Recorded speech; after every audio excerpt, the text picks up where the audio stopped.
പിണറായി വിജയന്റെ സ്തുതിഗീതങ്ങൾ വാഴ്ത്തിപ്പാടുവാനും പിണറായിയുടെ നടപ്പാക്കാത്ത നേട്ടങ്ങൾ മിനിറ്റുകൾ തോറും ക്യാപ്സ്യൂളുകളാക്കി പടച്ചുവിടാനും കേരളത്തിൽ മത്സരം CPM-കാർക്കിടയിലാണെന്ന് കരുതിയാൽ തെറ്റി.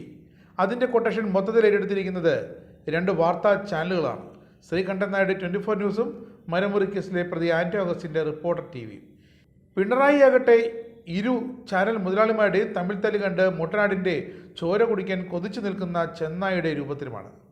ഇതാണ് ഇരുവരുടെയും കൊട്ടേഷന് പിന്നിലെ ചേതോവികാരം. വരുന്ന 2026 നിയമസഭാ തെരഞ്ഞെടുപ്പിൽ CPM-ൻ്റെ ഒരു ഷുവർ സീറ്റ് വേണം മത്സരിച്ച് ജയിച്ച് നിയമസഭയിൽ ചെന്ന് ഞെളിഞ്ഞിരിക്കുവാൻ. അങ്ങനെ മത്സരിക്കാൻ ഒരു സീറ്റും തേടി പിച്ചച്ചട്ടിയും എടുത്ത് രണ്ട് മുതലാളിമാരും കൂടി പിണറായി വിജയൻ്റെ മുന്നിൽ മുട്ടുകുത്തി നിൽക്കുകയാണ്.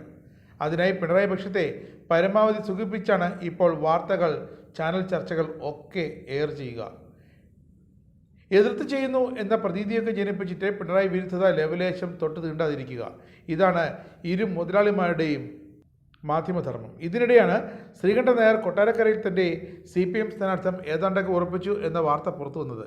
ഇതോടെ ഞെളിപിരി തുടങ്ങിയ റിപ്പോർട്ടർ ഉടമ ആന്റോ അഗസ്റ്റിനാകട്ടെ കിട്ടുന്നിടത്തെല്ലാം ശ്രീകണ്ഠൻ നായരെ പാരവയ്ക്കാൻ ശ്രമിച്ചു തുടങ്ങി. ഇതോടെയാണ് തൻ്റെ സീറ്റ് മോഹങ്ങൾക്ക് തടസ്സമായി നിൽക്കുന്ന ആന്റോയെ ഒതുക്കാൻ ശ്രീകണ്ഠൻ നായർ മറുതന്ത്രവുമായി തുനിഞ്ഞിറങ്ങിയത്. വാർത്താ ചാനലുകളുടെ റേറ്റ് നിശ്ചയിക്കുന്ന ബാർക്ക് ഡേറ്റ തട്ടിപ്പിൽ റിപ്പോർട്ടർ TV MD ആന്റോ അഗസ്റ്റിനാണ് കോടികളുടെ ക്രമക്കേട് നടത്തി ചാനലിനെ ഒന്നാമതെത്തിച്ചത് എന്ന് ചൂണ്ടിക്കാട്ടി ശ്രീകണ്ഠൻ നായർ മുഖ്യമന്ത്രിക്ക് ഒരു പരാതി കൊടുത്തു. അത് പ്രകാരം ആന്റോയ്ക്കെതിരെ കളമശ്ശേരി പോലീസ് കേസെടുത്ത് അന്വേഷണം നടത്തുകയാണ്. ഇതിനെതിരെ ആന്റോ ആകട്ടെ ഒരു മറുമരുന്ന് കൊടുത്തു. വ്യാജരേഖ ചമച്ചു എന്ന പരാതിയിൽ 24 ന്യൂസ് മേധാവി ശ്രീകണ്ഠൻ നായർ, മകൻ ശ്രീരാജ്, ചെയർമാൻ മുഹമ്മദ് എന്നിവർക്കെതിരെ റിപ്പോർട്ടർ TV നൽകിയ കേസിൽ ജാമ്യമില്ലാത്ത വകുപ്പുകൾ ചുമത്തി ശ്രീകണ്ഠൻ നായർക്കെതിരെയും പോലീസ് FIR എടുത്തു. കേസിൽ 24 News chief editor's Sreekandan Nair, മകൻ ശ്രീരാജ്, ചെയർമാൻ ഉൾപ്പെടെയുള്ളവർക്കെതിരെ ജാമ്യമില്ലാ വകുപ്പിട്ടാണ് FIR ഇട്ടത്. ഗുരുതരമായ വകുപ്പുകൾ ചുമത്തിയ FIR-ൽ ഒന്നാം പ്രതിയാണ് ശ്രീകണ്ഠൻ നായർ.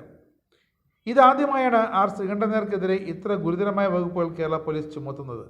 എന്നും പിണറായിയുടെ അടുത്തയാളും CPM-നെ രണ്ടാം ടൈമിലും അധികാരത്തിൽ എത്തിക്കുന്നതിൽ നിർണായകമായ പങ്ക് വഹിക്കുകയും ചെയ്ത ശ്രീകണ്ഠൻ നായർക്ക് ഇപ്പോൾ കഷ്ടകാലമെന്നല്ലാതെ മറ്റെന്ത് പറയാൻ.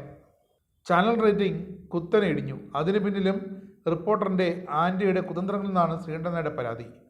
മുൻനിര ചാനൽ എന്നതിൽ നിന്നും 24 ന്യൂസിൻ്റെ സീറ്റ് പിൻനിരയിലേക്ക് പോയി. ചാനൽ റേറ്റിംഗ് കുറഞ്ഞപ്പോൾ ഇടതു മുന്നണിയും മുഖ്യമന്ത്രിയുമൊക്കെ ശ്രീകണ്ഠൻ നായരെ തള്ളി പറഞ്ഞു. റിപ്പോർട്ടർ ചാനലിനെ ചേർത്ത് നിർത്തി എന്നൊരു അപഖ്യാതി കൂടിയുണ്ട് ഇപ്പോൾ. അതേസമയം ആന്റോയ്ക്കെതിരെ കൃത്രിമരേഖ ചമയ്ക്കൽ, വഞ്ചനാക്കുറ്റം എന്നിവയാണ് ബാർക്ക് ഡേറ്റ തട്ടിപ്പിൽ കളമശ്ശേരി പോലീസ് ചുമത്തിയിരിക്കുന്നത്. 24 ചാനലിലെ ഒരു മുതിർന്ന ഉദ്യോഗസ്ഥൻ്റെ പരാതിയിലാണ് ഈ കേസ്. ബാർക്ക് ഡേറ്റയിൽ തിരിമറി നടത്തി റിപ്പോർട്ടർ TV മുന്നിലെത്തിക്കാൻ ഒന്നാം പ്രതി പ്രേംനാഥിന് ആന്റോ അഗസ്റ്റിൻ കോടികൾ കൈമാറിയെന്നും കണ്ടെത്തിയിരുന്നു. ക്രിപ്റ്റോ കറൻസി വഴിയും ഇടപാടുകൾ നടന്നെന്നും ശ്രീകണ്ഠൻ നായർ ആരോപണം ഉന്നയിക്കുകയും പോലീസ് അതിന് തെളിവുകൾ കണ്ടെത്തുകയും ചെയ്തു.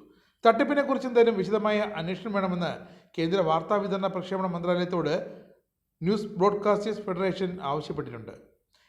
കേരള ടെലിവിഷൻ ഫെഡറേഷൻ പ്രസിഡന്റ് കൂടിയായ ശ്രീകണ്ഠൻ നായർ ബാർക്ക് റേറ്റിംഗിൽ സംഘടിതമായ തട്ടിപ്പ് നടക്കുന്നതെന്ന് ചൂണ്ടിക്കാട്ടി ആഴ്ചകൾക്ക് മുമ്പ് രംഗത്ത് വന്നിരുന്നു. ബാർക്ക് റേറ്റിംഗിൽ റിപ്പോർട്ടർ ചാനൽ നടത്തിയ തട്ടിപ്പിനെ തുടർന്ന് പരസ്യ കമ്പനിയിൽ നിന്നുള്ള പരസ്യങ്ങൾ ലഭിച്ചില്ലെന്നും ഇതുമൂലം 24 ന്യൂസ് ചാനലിന് 15 കോടി രൂപയുടെ നഷ്ടമുണ്ടായി എന്നുമായിരുന്നു മുഖ്യമന്ത്രിക്ക് നൽകിയിരുന്ന പരാതി. ഇതിൻ്റെ പശ്ചാത്തലത്തിൽ കേസെടുത്തതിന് പിന്നാലെയാണ് ശ്രീകണ്ഠൻ നായരുടെ 24 ന്യൂസിനെതിരെയും റിപ്പോർട്ടർ ചാനൽ ഉടമ ആന്റോയുടെ പരാതിയിൽ മറ്റൊരു കേസ് കൂടി എടുത്തിരിക്കുന്നത്. ആരുടെ കേസ് തള്ളുന്നുവോ അവരാകും നിയമസഭാ തെരഞ്ഞെടുപ്പിൽ CPM-ൻ്റെ സീറ്റിന് അർഹതപ്പെട്ടവൻ. നിലവിൽ ശ്രീകണ്ഠൻ നായർ ഉറപ്പിച്ചിരിക്കുന്ന കൊട്ടാരക്കര സീറ്റ് തട്ടിത്തെറിപ്പിച്ച് മറ്റൊരു മണ്ഡലത്തിൽ തനിക്ക് സീറ്റ് ഉറപ്പാക്കുകയാണ് ആന്റോ അഗസ്റ്റിൻ്റെ ലക്ഷ്യം. ഇതിനായുള്ള ചാനൽ യുദ്ധത്തിൽ ആര് ജയിക്കുമെന്നറിയാൻ കാത്തിരിക്കുകയാണ് CPM. മുട്ടനാടിൻ്റെ ചോര കുടിക്കാൻ കാത്തിരിക്കുന്ന ചെന്നായെ പോലെ.